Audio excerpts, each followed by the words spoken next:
and just my body was pushing on its own. It was the most freeing and like beautiful feeling ever.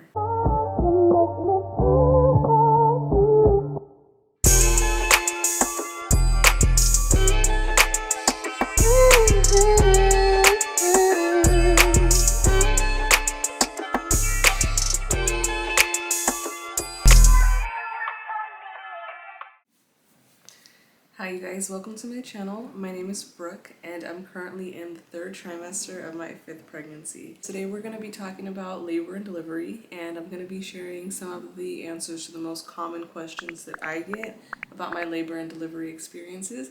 And I'm also going to be sharing a few little details of my previous birth stories. Make sure that you subscribe so you can follow up to learn more about what to expect during your pregnancy, breastfeeding, and postpartum recovery stage. So I plan to make this video very descriptive by using images, birthing facts, and percentages, along with sharing my own birth, labor, and delivery experiences. So I hope that you find it helpful and also educational. With my first delivery, I was 14, and I went in after reading my What to Expect While You're Expecting book. This would have been back in 2005. I probably had a 2000 copy, like 2002 maybe. So it was full of a lot of, I want to say more like motherly versus scientific information.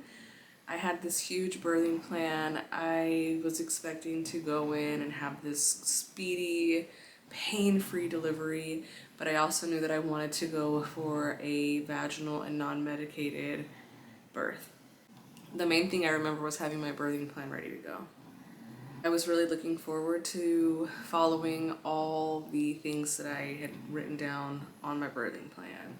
So a birth plan is an outline of your preferences during your labor and delivery, or your birth. This can include anything from who you want to have with you as your support. I know during COVID times you can only have like one person with you, and that's making things more difficult, but you used to be able to have a lot of people in the room with you. You could even hire a doula. It's like a birthing support and coach to help you get through it and to help keep your birth plan going, you know, as you wished it would. It has to do with what types of medications you're opting for, what you want to stay away from. It can include the ambiance of the room, the lighting, music, candles. I don't think hospitals even allow you to light candles in there, I'm not sure. If you want to be able to eat or drink during labor, and I know that's also out of our hands. And it can also include after birth care, like if you want to wait and have the cord cut after, or like a delayed cord cutting. So my idea of a birthing plan is that it's not that wonderful because we're not really in control. So they're really nice to have to kind of reassure you or prep for your baby or kind of have an idea, but I think we should be really vague when writing them and just like, oh yeah, I do want to hold off on the epidural, or I do want to rush into the epidural, I don't want to feel any pain. You know, I want my water to break naturally versus not. Like those are a little bit more things that we can control. But when it comes down to, you know, saying specifically, I want to have an unmedicated vaginal delivery, that's out of our hands. We don't really know what's going to happen. So I think that birthing plans are kind of nice, but I also think that they could create a lot of issues for people out there. And I've read several times, you know, moms being super disappointed that their birthing plan didn't go the way that they, you know, had hoped it would. So it's kind of something that I wouldn't really set my mind and heart and like soul into. I would do it more as like a kind of like a fun thing. My first delivery, like I said, I was 14 and pregnant, but I was 15 when I gave birth, and I expected to have this speedy birth and push the baby right out. I knew that it was going to be painful, and that was literally all I was ready for, preparing myself for. But what I actually got was 14 hours of agony. And I opted to have IV pain medication, and they got me extremely high, and that was about it. They sedated me. It made me feel very high and good. And when they wore off, that was it. I was maxed out. I couldn't get anything else but the epidural if that's what I was going for, because that's the one I chose. I wanted to have the one that was epidural compatible. just in case I changed my mind. And my son's heart rate started to drop, and this was when I was pushing. He had the cord around his neck. He was not coming out easily, so I had to get the emergency episiotomy done. And if you don't know what the emergency episiotomy is, you're gonna find out now. So I'm gonna insert the pictures here.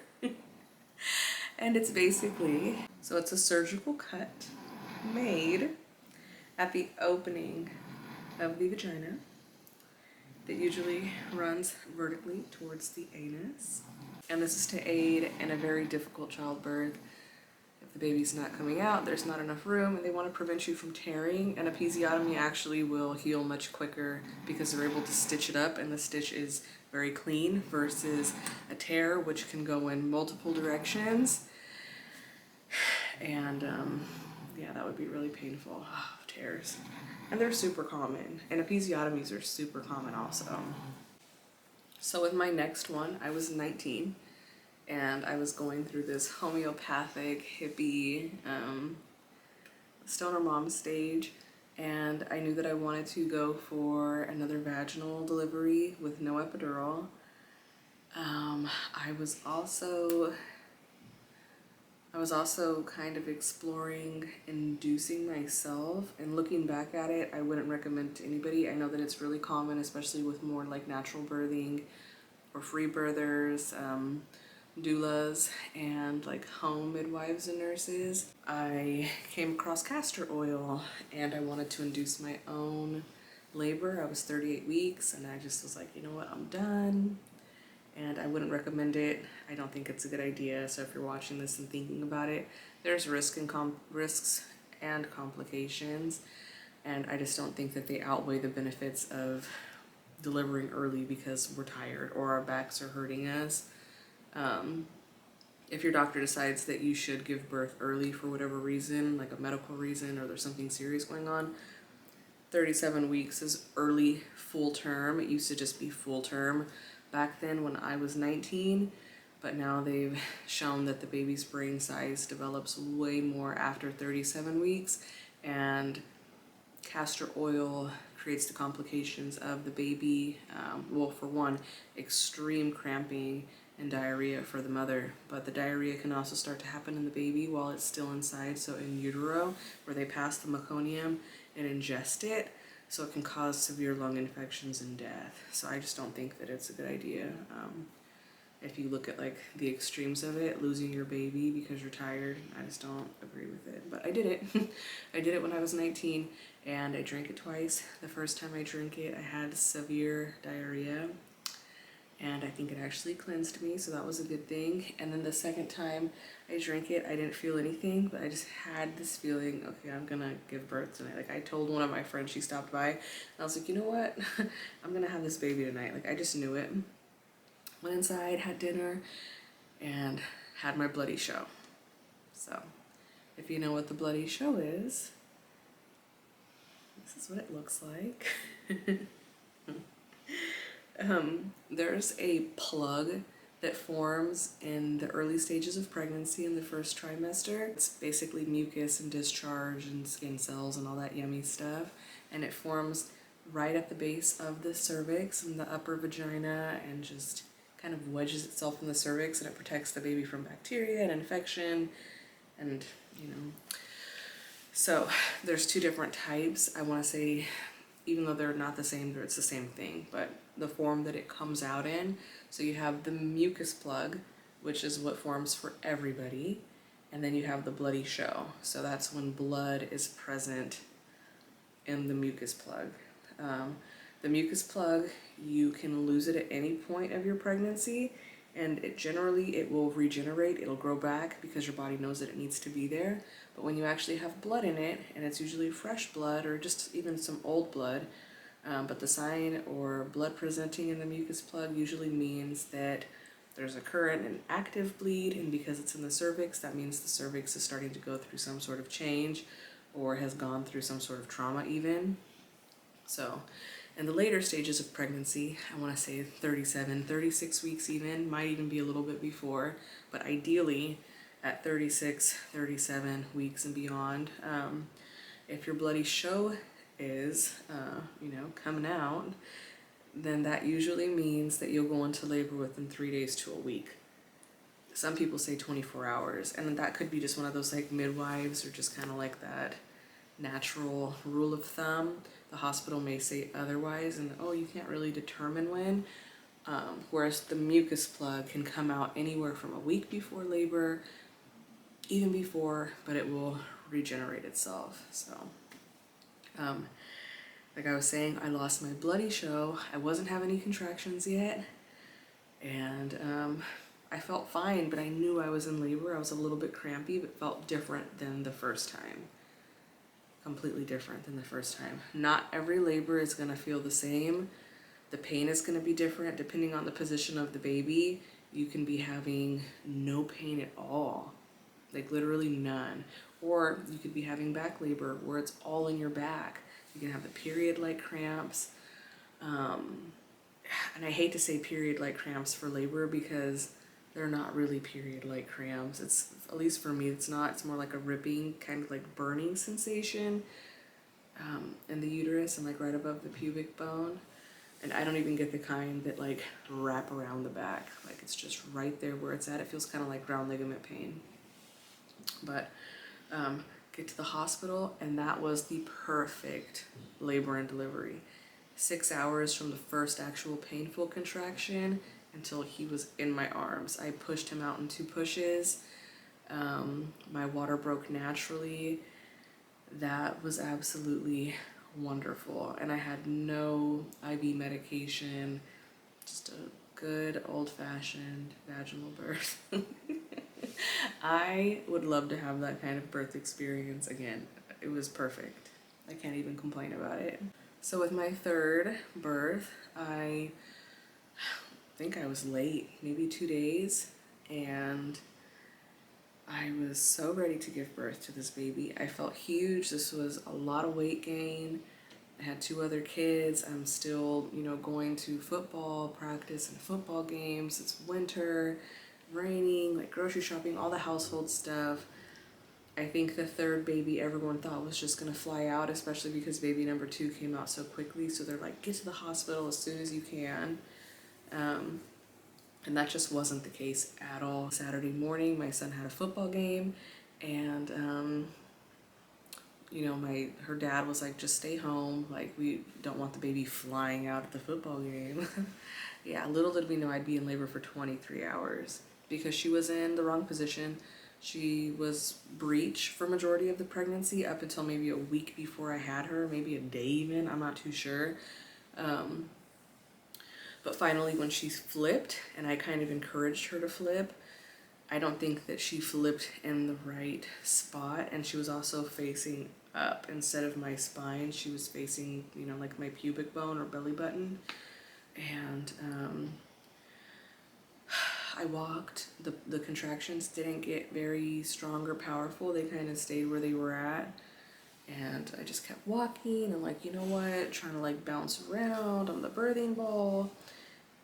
Showered, wasn't getting any more painful. And I think after 6 hours of that, I was like, let's just go in because my labors, I'm like, they're pretty tolerable for me, luckily. And I went in, I was 6 centimeters. Awesome, perfect, this is so good. And then, the whole day passed.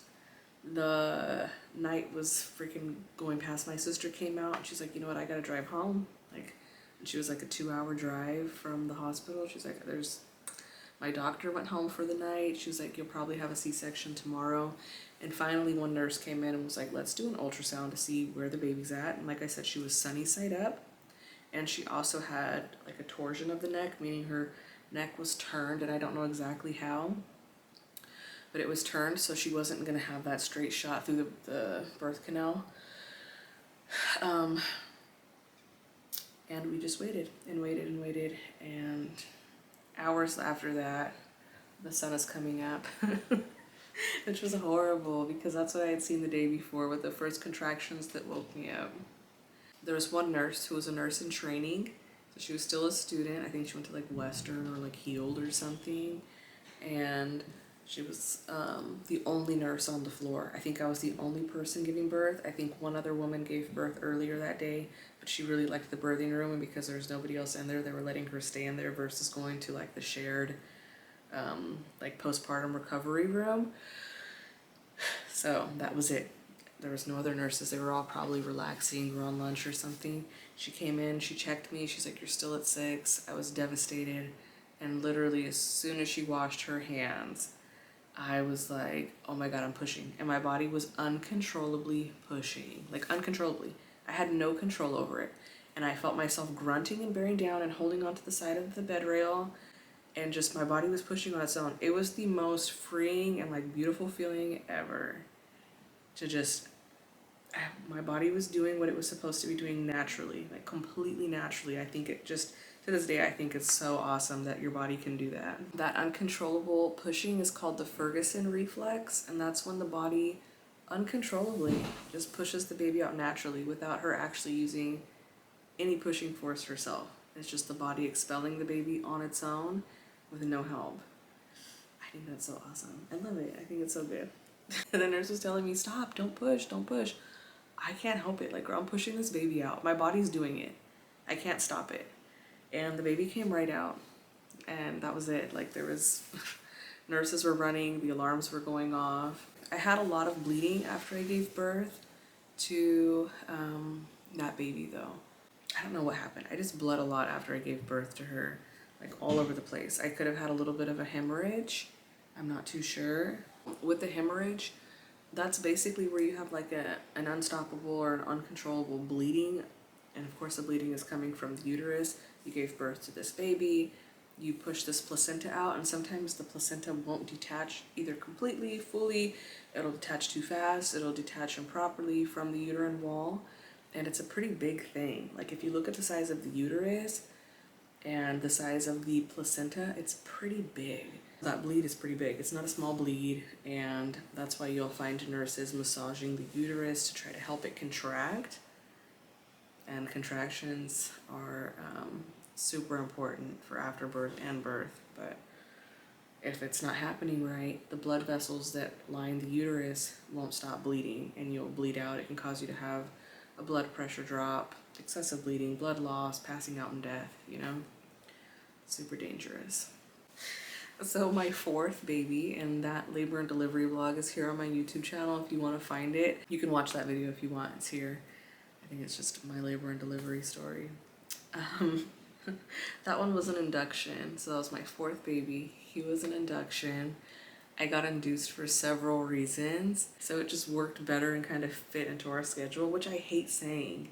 You know, this was completely outside of my beliefs and something new to me to like kind of force my baby out, minus the time that I did the castor oil because they said it was natural. But to actually go in and say, hey, this baby's coming out on this day. Given that it was my 4th baby, we expected it to go quickly versus if you're induced with your first baby, your body doesn't really know what to do. It's kind of like still, you know, learning. It hasn't given birth before. So even though the instinct to give birth is like natural, your body hasn't gone through that yet. The muscles have never stretched or opened up that way. So this was my 4th. They were like, it's gonna go quick. I ended up having Cervidil, which was a gel that they placed on my cervix and left it in there for about an hour to see if it can shorten and soften the cervix, which it did, luckily. And then after that, I think the Cervidil also gives a few little contractions. Like it kind of gets you to contract. For some people, I think she told me that it did, but I don't really know full statistics on that or the facts on that, but she said that it could. Anyways, after that, they used the Foley balloon or the Foley catheter, which is basically like a tube with 2 balls that are inflatable, and they inflate it with saline, so like water. They place it into your vagina and into the cervix. So one ball goes on top of the cervix and the other ball goes on the bottom of the cervix or the upper vagina, the opening, you know, and they inflate these balls with the saline, and what it does is it basically smashes the cervix.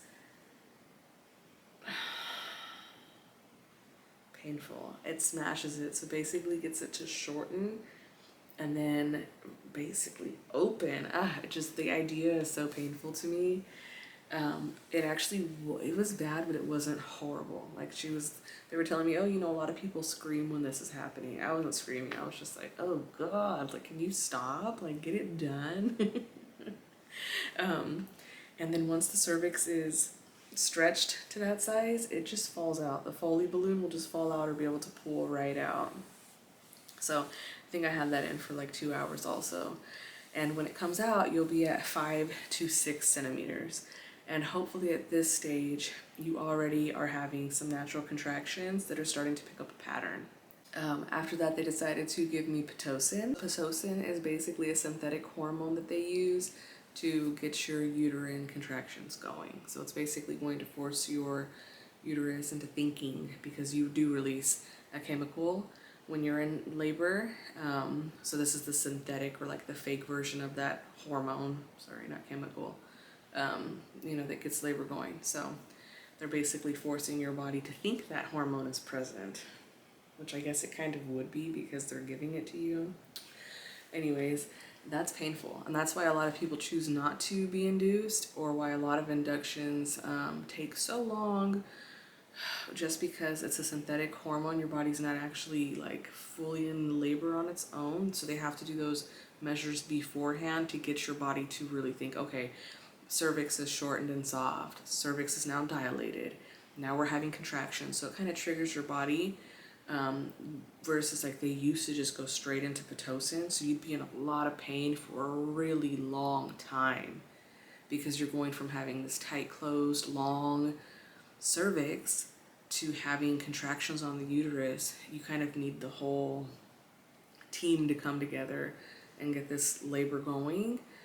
Oh my God, I can't believe they used to do it like that. I just can't even imagine. So a lot of inductions used to lead to C-sections and labors that would last up to 3 days. I just couldn't imagine. I actually enjoyed my induction. Like, I knew when it was gonna happen. I knew what to expect. Everything was like, this is what's happening. This is what's happening. So after the Foley balloon came out, they decided to break my water.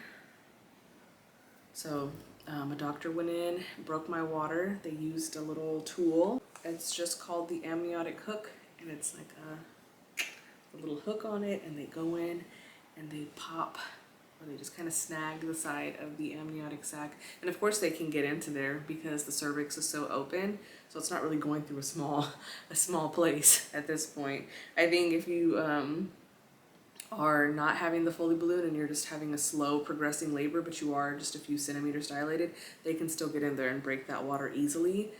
And the pressure of the baby and the water being out really will get your labor going also.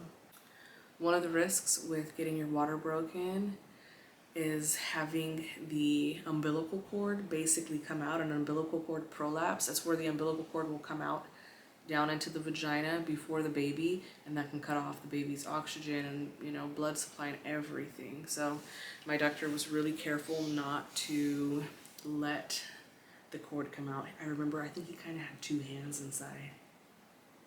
That labor was probably 12 to 10 hours, and that's from the beginning of the gel to holding the baby in my arms. Whew, man. That was actually a good experience. I was fine with it. And I remember hearing this when I was pushing the baby out. I didn't want this old creepy doctor to be the one who delivered my baby, so I was waiting for my doctor, who I really liked. And they were like, oh, she's almost here, she's almost here. So I'm like holding the baby in, and they're like, you're 9.5 centimeters. I was a 9.5, I was 10. I could feel the baby freaking crowning, but I was like, okay, I'm gonna just wait here. And I could feel everything. I felt like a freaking warrior, having been induced with Pitocin and still not getting the epidural. I did opt for gas, and this is like new in the States. Like, I know it's more of like a UK, like England, London type of thing. Well, it's nitrous oxide. I didn't even know it was nitrous oxide. 50% nitrous oxide. And 50% oxygen. So you get so high off, like Dude, I freaking hit that and I was like, girl, like, oh my gosh, it was crazy. And it's really good. It makes you only feel it as you're breathing it. So once you stop, you probably have like maybe 15 seconds. I was so high, I don't even know how long, before your next breath and contraction to where you're breathing it back in again because you need it. So it wears off almost instantly. Like as soon as you're done inhaling, it's already going away. Kind of like helium in a balloon. You start talking and your voice starts getting back to normal as soon as the helium is out of your lungs. Oh my God, the pelvic floor. So after when I was pushing the baby out, the baby just came right out. Like I pushed with one contraction and he was like out, maybe two. And I remember hearing my doctor say, oh, she didn't even have to push. Refer her to freaking pelvic therapy. And I was like, oh my God, my coochie's broken. Like that's not what you want to hear. Like you didn't have to push because your shit's just wide open. The baby just shot right out of there. Like that's not what I wanted to hear. So she did refer me to pelvic therapy where they have you basically try to retighten and get that pelvic floor to build itself back up, because you can have incontinence basically where you pee on yourself on accident, or you can have a prolapse where like there's different types of prolapses, but something will come out.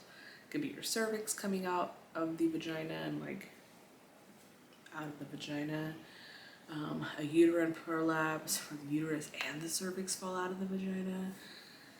So luckily I didn't need any of that. And when I went to the pelvic therapist, she was like, you're fine. Like you do want to be able to tighten a little bit more. So I got Kegel balls and they hurt really bad. So I was like, I don't think I need them, but I hope that my vagina goes okay this time. Like this is my fifth baby.